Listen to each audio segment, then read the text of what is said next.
Red flag-ը Երևանի օդը։ Միջին աղտոտվածությամբ։ Շրջանակում է գտնվում։ Հրդեհները ծխացրեցին մարդուն։ Պարոն Փաշինյան, ես եմ հիմա ձեզ հրավիրում բանավեճի։ Ուզում եմ շնորհակալություն հայտնել ձեզ։ Ռոմանոսը մեր ամենաթանկանոց նշանակումն էր։ Սամվել Կարապետյանը իր անձնական միջոցներից 11 միլիարդ դրամ է հատկացրել։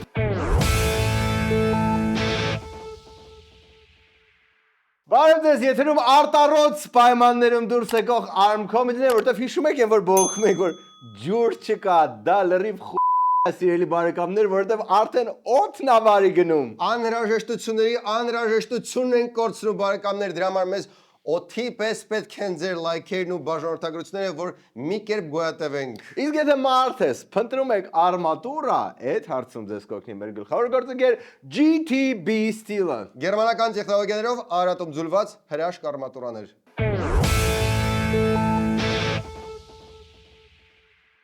Նարեկ, որտեղ տանել մեքենան սպասարկման համար։ Հազար եմ ասել, իհարկե Sky Motors, որտեղ պրոֆեսիոնալներ աշխատանքը կատարում են որակով եւ արագ։ Իսկ որ մեքենաները կարող են օգտվել։ Անկախ մեքենայի տեսակից, էլեկտրական, հիբրիդ, թե սովորական Sky Motors-ում պրոֆեսիոնալները որակով կատարում են աշխատանքը։ Գնացեք Թբիլիսյան 20։ Բարի գալուս Sky Motors-ի նոր սրահ Թբիլիսյանի վրա մեծ բիզնեսի մեջ մտնող իմ փոքրիկ բարեկամ։ Բայց իմ բիզնեսը ինչ կապ ունի ամեն ինչի հետ։ Դմբոն չի հասկանում։ Բա բիզնեսը ոնց է զարգացնելու եւ խնայելու առանց GMC էլեկտրական բեռնատար։ Իմը մեկա քաղաքի մեջ է, այնտեղ բեռնատար քշել չի կարելի։ Մերը կարելի է շատ դմբո է թվում սկսնակ բիզնեսմենի համար։ Բայց իսկ կարող է խառը մեքենաներ պետք գան։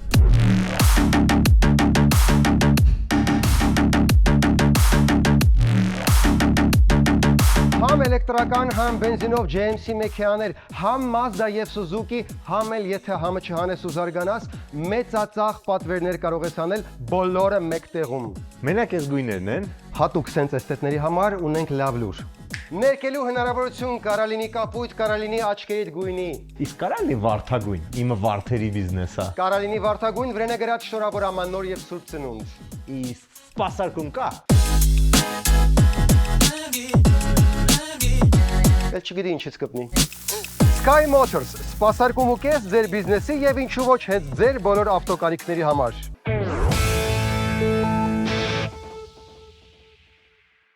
Դե ինչ, բանը, օդը մեր վարդագույն քաղաքում, վարդագույն զուտ հիշելով եմ ասում, որտեղ հիմա տենց առանձնապես չի էլ երևում ինչ գույնի է,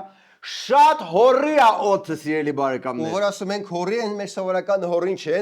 հորի, կյանքի հետ անհամատեղելի հորի է։ Red flag-ը Երևանի օդը։ Այն ծխախոտի վրա որ կպցնում են, որ այս ծխախոտը կարա առաջացնի քաղցկեղ, չգիտեմ, գանգրենա, հիմա պետքա դրանից օդի վրա կպցնենք, ուղղակի չգիտեմ ոնց։ Մայրաքաղաքի գլխավերևում կուտակվածը մառախուղ է, փոշի, թե ծուղ, արդեն մի քանի օր է սև թուղթով է պատված Երևանի երկինքը։ Օդի աղտոտվածությունը չափող սարքերում, մարդկանց սմարթֆոններում ամպերն ալ կարմիրով են գունավորված, որն հազանգում է, որ փոշու չափաքանակը գերազանցել է թույլատրելի սահմանը։ Հայաստանի Հանրապետության շրջակա միջավայրի նախարարության օդերևութաբանության ազգային կենտրոնի ղեկավարի տեղակալ Գայանե Շահնազարյանն ասում է, մասնավորապես կենտրոնում օդի աղտոտվածությունը նորմայից 1.4-ից 4 անգամ ավելի է։ Գիտեք ինչի վրա, սա երբեք չի ազդի։ Կենտրոնի անշարժ գույքի գների վրա, նույնիսկ կարող մի քիչ բարձրանա։ Ունես չէ որ մյուս շրջաններում շատ ավելի լավն է օդը, էլի կյանքի հետ եթե չասենք անհամատեղելի, ահագին տենց abusive օդ է։ Հա, ու դե հիմա ասում են, որ դե մի քանի բան համընկավ, այդ հրդեհները, եղանակը, տաքացման սեզոնը, բայց ախր կան բաներ, որ տարիներ շարունակ մխտրում են Երևանի օդը, ու շատ հեշտ կարելի է նենց անել, որ չմխտրեն։ Ճարտարապետ Սարհատ Պետրոսյանն էլ հիշեցնում է, որ Երևանի ուղիղ հարևանությամբ ավազի հանք են շահագործում, որի ավազը քամին մայրաքաղաք է բերում։ Այն ավազի հանքերը, որ այսօր Երևանի հյուսիսում բան են անում, այդ ավազի փոշին ամեն օր մենք շնչում ենք Երևանում, մեր երեխաները շնչում են։ Եվ դա 5-10 տարի հետո բոլորիս առողջության վրա ազդում է եւ հատկապես մեր երեխաները մենք ջանդամ երեխեքի առողջության մասն է պետք մտածել։ Ես չգիտեմ, ով է Երևանի քիփ կողքը ավազի fucking հանքերի թույլատվություն տվել, բայց արդար կլինի, չէ՞ որ այդ մարդը իր գերդաստանով տեղափոխվի դրա էպիկենտրոնում ապրի։ Այդ ու հանդերձ կան պաշտոնյաներ, որոնք զգուշավոր լավատեսությամբ են մոտենում խնդրին։ Հա, գտել են պատճառները։ Բայց այն ինչ որ դու մտածում ես։ Շանթերը տեսել եք, կողքի բակում կամ հենց մեր բակում ինչ որ մեկին, ով որ հավաքում է տերևները եւ աղբը եւ վառում է։ Սիրելի երևանցիներ, այդ փոքրիկ տերևների եւ աղբի վերամշակման գործարանները ուղղակիորեն առաջին հերթին թունավորում են ձեզ, թունավորում են ձեր շրջակա միջավայրը, թունավորում են երեխաներին, ովքեր որ ապրում, խաղում են այդ բակում։ Okay, տերևներ վառել իհարկե պետք չի, բայց կարող է ավազի հանքերը քաղաքի կենտրոնում, որտեղից անդադ քամին Երևանի վրա է փչում։ Էդի всё-таки մի քիչ ավելի վտանգավոր է, քան որ մի քանի հոգի բակում տերև այրի։ Նարեկ, բայց մենք փորձագետ չենք, գուցե իրավասու չենք sense բաներ ասել։ Ոնց ասես, կային որ մարդ, որ հենց կոնկրետ տերև այրելու հարցի փորձագետ, հա։ Նեղացնում ես, որ մտքովդ միանգամից չի անցնում փորձագետը։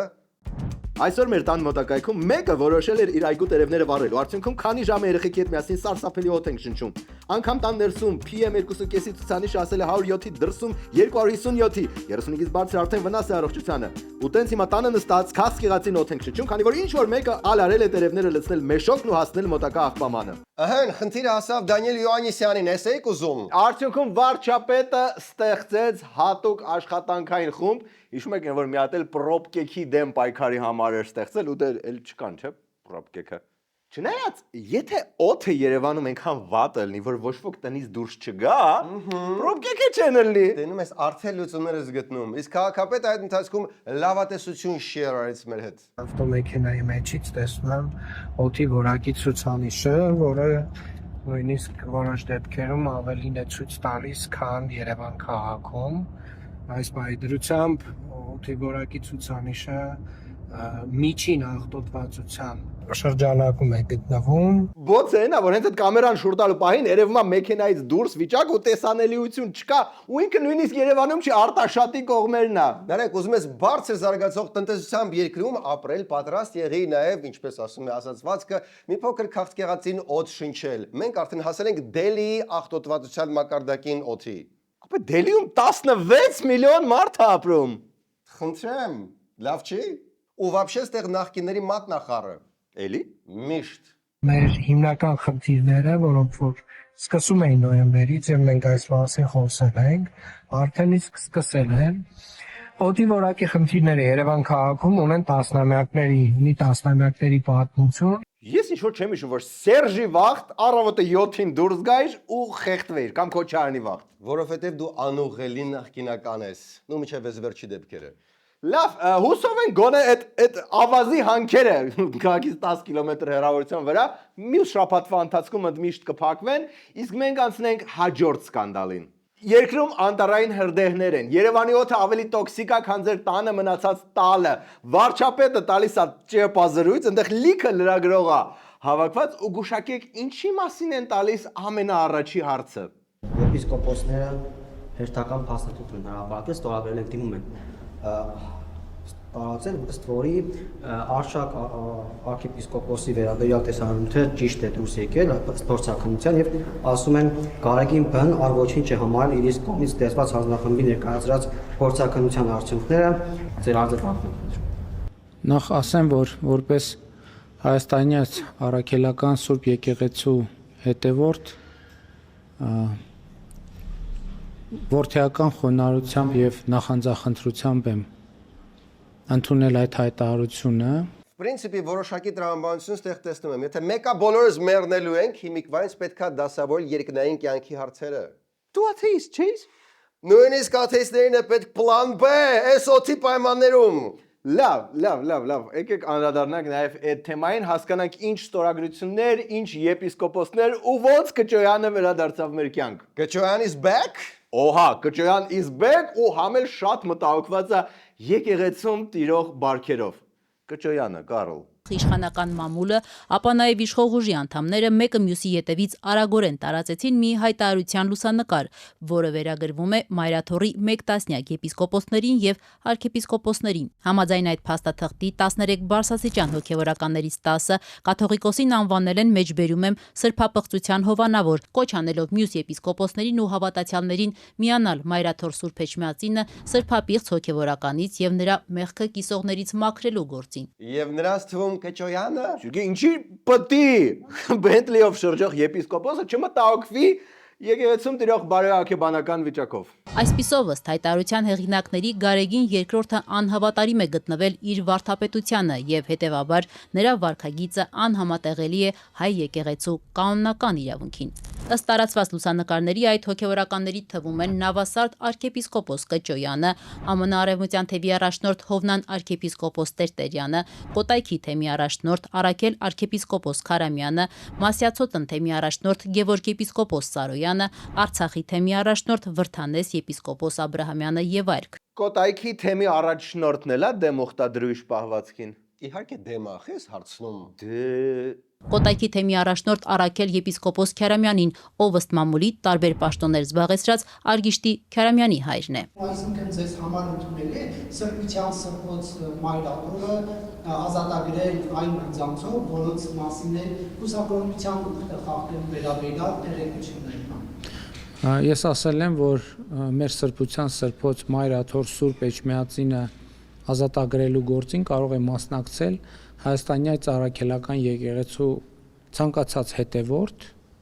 ով մկրտված է եկեղեցում։ Ոչմ կապ չունի հենց քո մասին նմանատիպ օթում կախված լուրեր կան, թե չէ։ Կապ չունի օֆշորային սկանդալներում եղել ես, թե չէ։ Եթե մկրտված ես, լրիվ իրավունք ունես լուրջ դեմքով պահանջել վայապարի հրաժարական։ Ինձ թվում է ստեղ ոնց որ ուզվում է նաև եկեղեցու դիրքորոշումը խի մի բան չեն ասում։ Ո՞վ ասես չեն ասում, հենա Տեր ասողիկը լավ էլ ասում է։ Այս մասով դուք տեղեկություն ունեք այդ փաստաթուղթը իրականում գոյություն ունի, թե այսպես կեղծ փաստաթուղթ է, որովհետև եպիսկոպոսներից մեկը նշեց, որ ինքը տեղյակ չէ եւ ստորագրությունն էլ անգամ տեղյակ չկա, հա, այնտեղ։ Մենք էլ ձեզ նման մամուլից ենք իմացել եւ մենք չգիտենք վավերական է թե վավերական չէ, դրա համար որևէ մեկնաբանություն ես այս բանին չեմ կարող տալ։ Ոնց որ էլի Տեր ասողիկը շատ քիչ բան է ասում։ Ավելին Տեր ասողիկը բան չասեց։ Կա գուցե ինչ որ բան, որ Տեր ասողիկը կասի։ Այն ընդամենը կարող եմ ասել, որ հայ եկեղեցին միշտ ամուր է, հայ եկեղեցին միշտ միասնական է, իսկ եթե մեկը իրեն հայ եկեղեցու միությունից, միասնականությունից, ամրությունից դուրս է դնում, դա իր խնդիրն է։ Դե գիտեինք ախր Տեր ասողիկ։ Միասնականության կոնցեպտը ոնց որ աչքի առաջ փլվում է արդեն։ Անկամ Արցախի թեմի առաջնորդը գնաց Նիկոլի հետ հանդիպման։ Հիշեցնեմ, որ ըստ Նիկոլի Արցախի թեմը այսքան ժամանակ խախտել է Ադրբեջանի տարածքային ամբողջականությունը ու զբաղեցրել է հողեր, որոնց կադաստրի թուղթը մենք չունենք, ըստ Նիկոլի։ Սրբազան հայրեր, նախ ուրախ եմ ձեզ տեսնելու համար եւ ուզում եմ շնորհակալություն հայտնել ձեզ ձեր սկզբունքային դիրքորոշման համար, որ դուք այսօր արտահայտել եք հրապարակային կերպով։ Սրբազաններ, եթե ձեր վրա ճնշում կա, ես եւս մեկ անգամ հիշեցնեմ այս նշանի մասին։ Հարցը արդեն ուշացած է ըստ Նիկոլի, ոնց որ իշխանությունները արդեն թաքուն փոքրիկ հաղթանակ են տոնում։ Եթե առաջ ասում ենք Կտրիչ Ներսիսյանի կեղծ կաթողիկոսության օրերն են հաշված, հիմա արդեն կարելի է ասել ժամերը։ Եպիսկոպոսները քաջություն դրսևորեցին մեր եկեղեցու պղծության փաստն արձանագրելու հարցում։ Եկեղեցին մաքրվում է, զորակցությունս եպիսկոպոսներին։ Արայք Հարությունյանը աջակցում է Կճոյանին։ Հիմա ես տեսել եմ ամեն ինչ։ Կճոյանին ինչ անուն ասես կպցնում են, էլ օֆշոր, էլ Բենտլի, պարզվեց ինչ։ Մի հիանալի անձնավորություն։ Հերիք այդ Բենթլու վրա այդքան կենտրոնանակ։ Okay, իսկ ինչ որ լավ լուր կա։ Դե Լիդիա Մանթաշյանին ազատեցին, այն քաղ բանտարկյալների լսումից անմիջապես հետո զուգադիպություն вообще չեմ կարծում։ Իսկ դուք հա, հենց լսումները տեսան, սարսափեցին, okay։ Մնացեք մեզ հետ երկրորդ մասում, իմանում ենք ինչքան է լապվել կամ ընդհակառակը խնայվել հեծում, ինչպես նաև հրդեհները, մասնագիտական կարծիք ինչպես անել, որ հրդեհները չլինեն, սիրելի Գառնիկի կողմից։ Մնացեք մեզ հետ։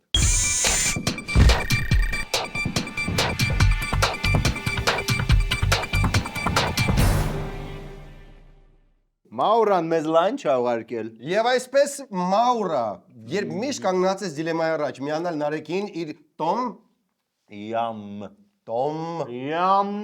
թե ես կոնկրետ չգիտեմ ինչա, բայց ինչ որ մի լողացող կենթանու լավագույն կտորն է։ Soup? No soup for you։ Շատ քիչ մարդ կասկոնե, սա Սայնֆիլդից էր։ Եվ իհարկե ավանդական մաուրինյական պոչիկները։ Դե շատ լավ են մեզ նայում։ Ասացի որ պրեմիում առաքում է։ Ընկա համի հետևից։ Պրեմիում առաքում։ Հազար ներողություն։ Ուղղակի այնքան պրեմիում էր, որ կորցրեցի ինձ մի պահ։ Տոմ Յամ։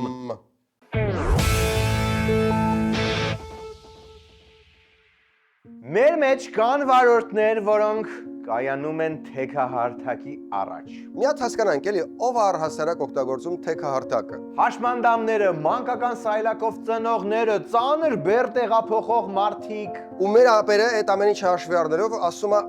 ես ավելի լավ տեղ չգտա, ստեղ եմ կանգնելու։ Ապերը որոշել է, որ այս քաղաքը Թամանյանը նախագծել է մենակ իրա ու իրա մաշնի շուրջ, ու մնացած բոլորը պետք է հարմարվեն իրան ու իրա մաշնին։ Մի արեք դա ոչ թե ինչ-որ մեկը կարող է ջղարանա ու հավեսով խազի ձեր մեքենան, այլ որովհետև դուք լավ մարդ եք։ Ուղղակի լավ մարդ լինելը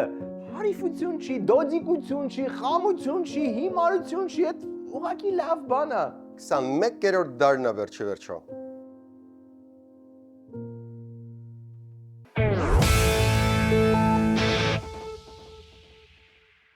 Մի քանի պատճառ ինչու է պետք գնալ Դոմուս Սևուրփաթի։ Ես կսկսեմ, որովհետև մինչև դեկտեմբերի 1-ը Դոմուսում անիրական գներ են, սենց գներ երբեք չեն եղել։ Ես հավելեմ, դրան զուգահեռ կօրինակ 18 ամիս անտոկոս ապառիկի հնարավորություն։ Պատկերացնում եք, չէ, համ շատ լավ գներ, համ թույն պայմաններ։ Սպասիլը չեք վերջացրել։ Ասացի գնամ Դոմուս, որ հասցնեմ։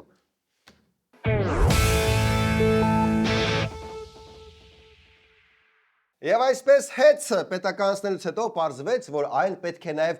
աշխատացնել։ Ցավոք դա պարզվեց միայն պետականացնելուց հետո։ Այս հարցը պարզելու համար Փաշինյանը հրավիրեց լավագույն մասնագետներին, բայց հետո նրանք չեկան, բայց փոխարենը եկավ այս անուշ ախպերը։ Հեծի ժամանակավոր կառավարչի հետ աշխատանքային հանդիպմանը քննարկվել է ընկերությունում ընթացիկ իրավիճակը։ X կազմակերպությունը կամ անհատը ծախսում է Y թվով էներգիա, բայց իրականում վերջում վճարում վերցնում ենք Y+ ինչ-որ մի բան։ Եվ դրա հաշվին կորուստները նաև նվազեցնում են, բայց դա ստացվում է, որ քաղաքացիներից էլ լրացուցիչ գումար են գանձում։ Այսինքն մի կողմից կորուստներն են նվազեցրել, մյուս կողմից քաղաքացիներից ավել գումարներ են գանձել։ Մի րոպե, եթե կորուստները նվազում են, նշանակում է, որ փողը ավելանում է, նշանակում է, որ ֆինանսական վիճակը լավանում է, ինչը նշանակում որ ավելի շատ է պետք լինում գանձել արդյունքում։ Սերգեյ ջան, խնայողությունը դա թանկ հաճույք է։ Okay, այս լուրի որ մասն է լավ, որը վատ։ Բարձր մի հատ լավ լուր քերել Ռոմանոսից։ Մենք ավելի քան 21 միլիոն ամերիկյան դոլարի վարկային պարտավորությունների մայր գումարներ ենք մարել վաղաժամկետ, այսինքն ֆինանսական որոշակի խնայողություններ են գոյացել, որոնք մենք ուղղել ենք վարկերի այն խմբի մարմանը, որոնք ավելի բարձր տոկոսադրույք ունեին, 21 միլիոն։ Եվս բառացիորեն հենց նախորդին 3 մենք 10 միլիոն դարձյալ վարկային պարտավորություն պլանային արդեն մարեցինք, որից 6.5 միլիոնը մայր գումարներ։ Ընդհանուր առմամբ ժամանակ կառավարչի նշանակման պահին հեծը ցանաբեռնված էր շուրջ 396 միլիոն ամերիկյան դոլարի հասնող չափով վարկային պարտավորություններով, այդ թվում նաև թողարկված պարտատոմսերը։ Կարա թվա, որ լիքը լավ բան է արել Ռոմանոսը, լիքը փող է խնայել։ Ու կարծես թե ինչքան վատ էր աշխատացնում տաշիր հլմիատել database ա կորել մեջից անվերադարձ ըստ Ռոմանոսի։ Մեջ է ընդհանրաբար լիքը գաղտնի ֆայլեր, որ չեն ուզում ինչ-որ մեկը տենա։ Լավ, բա ոչ մեկի մոտ ցանկություն չի առաջացնում պարզաբանել Ռոմանոսի բացահայտումները,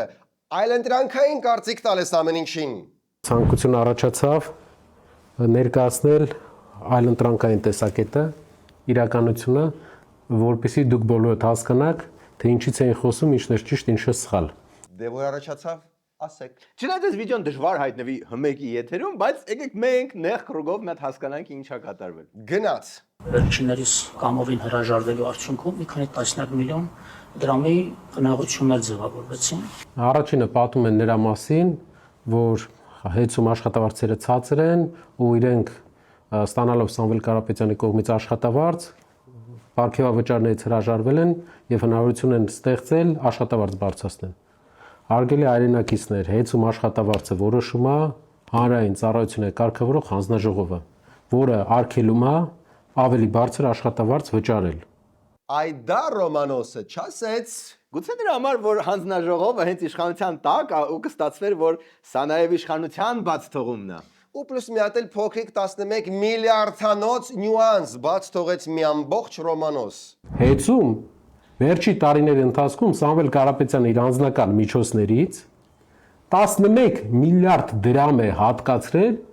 ավելյալ աշխատավարձ տալու համար կամ աշխատավարձը մարդկանց բարձր պահելու համար, որը ոչ մի սակագնի հետ կապ չունի, իր միջոցներից է։ Այս փոքրիկ նյուանսը սպրդեց Ռոմանոսի եւ Հմեկի աչքից։ Բայց զատո վարկեր են փագել, ինչ որ գումարներ են խնայել, սրան ինչ կասին Արեկը։ Սա պլյուս չի Նարեկ։ Նաև ասում է, որ վարկերը մարել են, ընկերության վարկերը մարել են ու դա շատ մեծ պլյուս է ներկայացնում։ Ուրեմն ներդրումը երկու անգամ քիչ են արել, հաստատած, փողը տված մեր կողմից հատկացրած գումարներով, մեր շահույթի հաշվին հատկացված գումարներով 46 միլիարդից արել են 23 միլիարդի միշելով։ Մի քիչ ավելի པարզ լեզվով Նարեկ ջան։ Արկատուների հաշվին նստել է եւս 13 միլիոն դոլար Ռոմանոս Պետրոսյանի նշանակում է հեծ։ Պաստորեն Ռոմանոսը մեր ամենաթանկանոց նշանակումն էր։ Վերաբե, եթե այդպես թափանցիկ եք, ինչի եք այդ database-ը ջնջել։ Հա, ինչ կասեք Նարեկին, Նարեկ։ Այս բան, որ ջնջվել է, ասում է, որ ջնջվել է, իհարկե խնդիր եղել է, խնդրից կպատմեմ, բայց ինքը մոռանում է նշել, որ ջնջվելուց հետո վերականգնվել է, որպեսզի հասկանաք, նույն խնդիրը եղել է բանկային արկա համակարգում Հայաստանի 3 ամիս առաջ։ Իսկ որպեսզի դուք վստահ լինեք, որ ապացուցելի է, գնում եք հեծի գլխավոր ֆրոնտ օֆիսներ եւ պահանջում եք ձեր վերջի 3 տարվա տվյալները սպառման։ Քանի որ երկկողմանի սրաչա գնում, բայց առանձին ու փաստարկները չեն խաչվում ոչ միտեղ։ Բայց մի րոպե դու զգացիր, որ խոսում էին Ռոմանոսն ու Նիկոլոսն, ոնց որ առաջի անգամ էին լսում։ Իսկ արտավազդ մրցանակը պետք է այս տարի, մյուս տարի իրանց հանձնվի այդ խաղի համար։ Ինչ եմ առաջարկում, որ Փաշինյանը բանավեճի հրավիրի նաև այլ մարդկանց, ասենք հեծի նախկին ղեկավարին բացի Ռոմանոսից, որ այդ բոլոր հարցերը ջրի երես դուրս գան։ Փաշինյանը առայժմ բանավեճի է հրավիրում միայն նախկին նախագահներին, այդ է իր կալիբրը։ Իդեպ բանավեճի հարցում Փաշինյանին փոքրիկ այկիդո արեցին։ Պարոն Փաշինյան, ես եմ հիմա ձեզ հրավիրում բանավեճի։ Ցանկացած տեղ ընտրեք ձեր ուզած տեղը, ձեր ուզած հարցերը, Պետրոս Ղազարյանին կարող եք կանչել, որպեսզի ձեզ մենակ չզգաք։ Բում, բանավեճ եք ուզում, ստացակ բանավեճ, կողքից էլ մի հատ էլ Պետրոս Փեշքեշ, դե բայց իհարկե Փաշինյանը չի գա բանավեճի։ Ինչի՞։ Որովհետև նա ուզում է բանավեճել մենակ նախկին նախագահների հետ։ Ինչ թվում է մեկի վրա այնքան կամպրոմատ ու թարնացի չեկեր ունի, որ իր կոմֆորտ զոնան է հրավիրել այդ խոցելի խեղճ մարդկանց։ Բայց ինչ որ ձև պետք է արդարանա, չէ՞, ինչի չի բանավեճում ոչ նախկինազավրի հետ։ Արման Թաթոյանի այս հավաստիացումներից ժամեր անց Նիկոլ Փաշինյանի ղեկավարած ԿՊ փոխնախագահ Վահագն Ալեքսանյանը կրկին Թաթոյանին անվանեց Սերժ Սարգսյանի թիմակից։ Okay, իսկ Սերժի թիմակիցը սենց բան կառաջարկեր Սերժին։ Մարդու իրավունքների նախկին պաշտպան Արման Թաթոյանը, որ 2026-ի հունիսի խորհրդարանական ընտրություններում հավակնում է վարչապետի պաշտոնին, կոչ է անում նախկին նախագահներին չմասնակցել հաջորդ տարի կայանալիք խորհրդարանական ընտրություններին։ Okay, բայց նախկին նախագահները մտածեցին եւ ասեցին չէ, okay։ Մերբե, ինչի է ուզում, որ սիրված նախագահները չմասնակցեն ընտրություններին, կա ինչ որ պատճառ։ Ընտրությունը կամ մրցավազքը ԿՊ-ի կամ Փաշինյանի, այսպես ճիշտ է, Փաշինյանի եւ նախկին նախագահների միջև է, ապա Փաշինյանը միշտ հաղթելու է դա։ Ինչի է Փաշինյանը հաղթելու։ Ինչ թե 21 թվին երբ կար հստակ գոյաբանական հաց, բայց ժողովուրդը ասեց չէ, թող սաղս մեռնենք ավելի լավ է, բայց Սերժն ու Քոչյանը հանկարծ հետ չգան, զուտ դրա համար մտածում եք այս անգամ էլ չեն ընտրի իրանց։ Երևի է դա պատճառը, Սերգեյ ասածը։ Բայց Նախկինաշվիլին կունեն իրենց բացատրությունները։ Ռոբերտ Քոչարյանն արդեն հայտարարել է, մասնակցելու է 2026-ի խորհրդարանական ընտրություններին, թե ինչ ֆորմատով հայտնի կդառնա հաջորդ տարվա հունվար-փետրվար ամիսներին։ Երրորդ նախագահ Սերժ Սարգսյանն առհասարակ ընտրություններին մասնակցելու մասին առ այս պահը չի հայտարարել, պնդելով, որ պետք է Փաշինյանի իշխանությանը հեռացնել ավելի շուտ իմպիչմենտի միջոցով։ Բայց Սարգսյանն ի տարբերություն Քոչարյանի հայտարարել է, իրեն իշխանություն պետք չէ։ Մեզ ոչ թե իշխանությունը պետք, այլ մենք հետապնդում ենք իշխանապողության գաղափար։ Այդքան մի բան։ Դե բայց որպես կանոն, եթե Սերժը չի հավակնում դառնալ իշխանություն, ի վերջո մեկա դառնում է, որովհետև հավակնել բառը հայոց լեզվում, սենց կուչա եկել մի անկյունում, որ վաղոց ոչ մի բան չի նշանակում։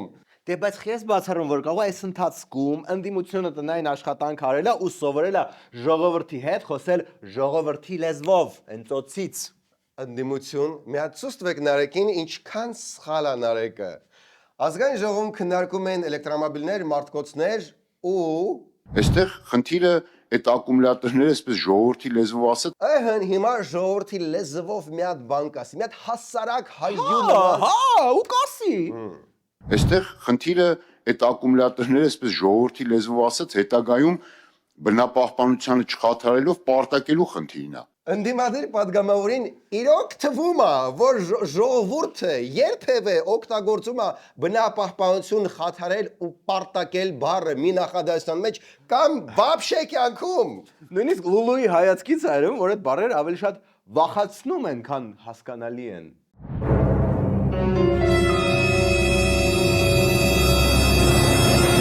Ժողովրդի ասածը կարելի է ասենք բնությունը մխտրել, օդը հարամ անել, քաք մեջ անել կանաչ տարածքը, բայց ոչ խաթարել պարտակումը։ Այդ ընթացքում քանի օր քաք մեջ են լինում Դիլիջանի անտառները։ Էսա ժողովուրդը պայքարին միացավ հրդեհի դեմ, նաև Դիլիջանի քաղաքապետը։ Կատարվում են, տեղում են նկարած ջոկատները, էկոպարեկները, բազմաթիվ բնակիչներ, որոնք կամավորականներ են, աշխատանքները մեծ տեմպով շարունակվում են։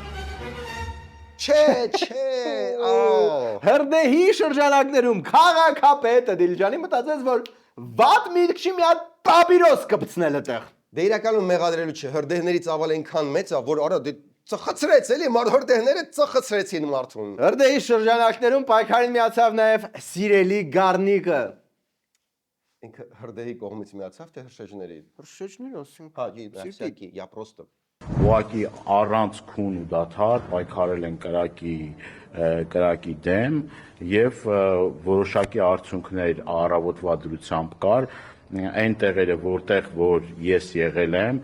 այդտեղ հաջողվել է կրակը մարել։ Էդ էր պակաս կրակը տենար սիրելի Գառնիկին ու չմարեր։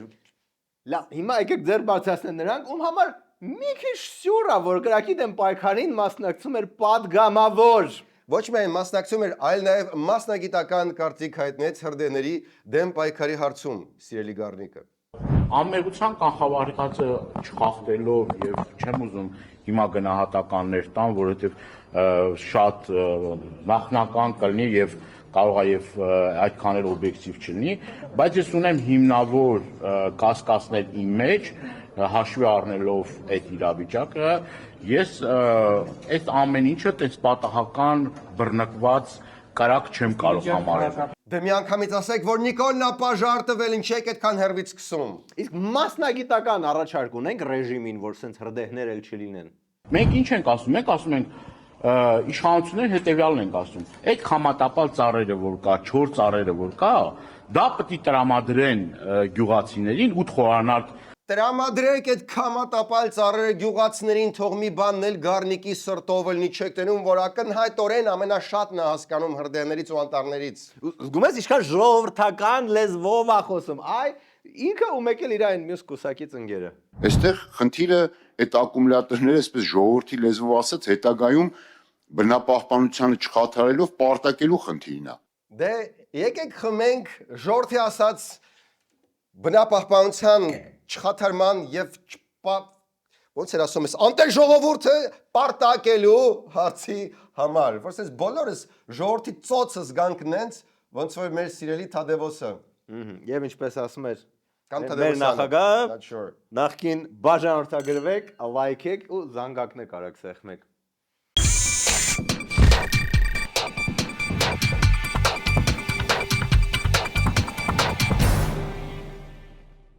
Fast Shift-ը բացի ֆինանսական հավելված լինելուց ունի նաև լրացուցիչ ֆիշկաներ։ Յո-յո հավելված 4-ից 16 տարեկանների համար։ Երեխաները կարող են QR-ով վճարում անել, հեռախոս լիցքավորել եւ powerful վարձակալել։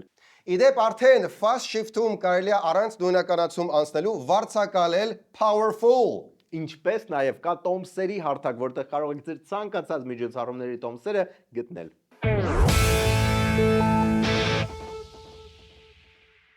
Մեր ֆինանսական գործընկեր FL Consulting-ը կարող է ձեզ օգնել ոչ միայն Հայաստանում, այլ նաև Մերձավոր Արևելքում։ Ֆինանսական ծառայությունները արդեն հասանելի են Դուբայներում, որտեղ լիքը հայեր արդեն բիզնեսներ են անում։ Հարկային հաշվապահական բիզնես վերլուծության հարցեր, որոնք ունեք այդ բիզնեսա շատ տարածաշրջանում։ Բոլոր հարցերով ձեզ գրագետ կօգնի FL Consulting-ը։ Դուբայից սկսած ողջ Մերձավոր Արևելքում արդեն ունեք վստահելի ֆինանսական գործընկեր։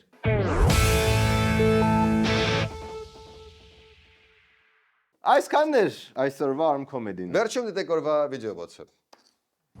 Շնորհակալություն։ Ան փոխնախարար կարող եք զբաղեցնել ձեր տեղը, իսկ հարակից զեկույցով հանդես կգա Եվրոպական ինտեգրման հարցերի մշտական հանձնաժողովի նախագահ իմ սրտի падգամավոր Արման Եղոյանը։ Համեցեք։ Ուրեմն մի հատ հետաքրքիր նյուանս, ուրեմն այնքան շատ էր այդ հեծի թեման, որ ինքնից կեսն է տեղավորել, բայց այնտեղ մի հատ նյուանս կար։ Ուրեմն համակցիչներ կան, որ առաջ թանգով են առնում, հիմա այս ռոմանով գլուխ է գովում, որ ավելի էժան համակցիչ են առնում, տենց մի 3 անգամ էժան։ Հիմա Նարեկը Կարապետյան ասում է, այդ էժանը եթե խփեց համակցիչը, սաղ համակարգը լարերը վարի են գնալու, սաղ, որոնք իրականում թանկ են։ Ու հիմա ես մտածում եմ, մի վարքյան, եթե այն լավ համակցիչներով էր այդքան վատ լույսը, բա հիմա այս